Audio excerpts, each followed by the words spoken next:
எதற்காக காசு கொடுக்கணும்? இப்ப நான் உங்களுக்காக வேலை செய்யணும்னு வந்திருக்கேன், நல்ல ஆட்சி கொடுக்கணும்னு வந்திருக்கேன், எல்லாத்தையும் மாத்தணும் வந்திருக்கேன். நான் எதுக்கு உனக்கு காசு கொடுக்கணும்? எதுக்கு காசு கொடுக்கணும்? எதுக்கு காசு? காசு கொடுக்கும்போது ஏமாத்துறேன்னு தெரிய வேண்டாமா? எதுக்கு காசு கொடுக்கணும்?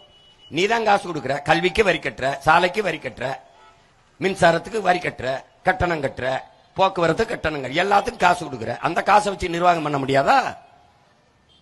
அரசு என்பது எதற்காக? என்னால் எனக்கு நானே பள்ளிக்கூடம் கட்டி படிக்க முடியாது, எனக்கு நானே மின்சார உற்பத்தி பண்ணி, எனக்கு நானே சாலை போட்டு பயணிக்க முடியாது, எனக்கு நானே மருத்துவமனை கட்டி படுத்து மருத்துவம் பார்த்துக்க முடியாது. இதையெல்லாம் செய்வதற்கு பொதுமையான ஒரு அமைப்பு தேவைப்படுது. அதுக்கு பேரு அரசுன்னு வைக்கிறோம், அதை நாமளே தேர்வு செய்யறோம், அதுக்கான செலவை நாமளே வரியை கட்டி கொடுத்துறோம். இதை வச்சுக்கிட்டு பொதுமையாக ஏழை பணக்காரன், குறைந்த வரி கொடுத்தவன் உயர்ந்த வரி கொடுத்தவன் என்று பாகுபாடின்றி எல்லோருக்கும் சரியாக சமமாக தரமாக பிரித்து பகிர்ந்தளிக்கிறதுக்கு பெயர் அரசு. அப்படி இருக்கா? அரசு இருக்கா? அப்படிப்பட்ட அரசை இதுவரை நிறுவி இருக்கமா?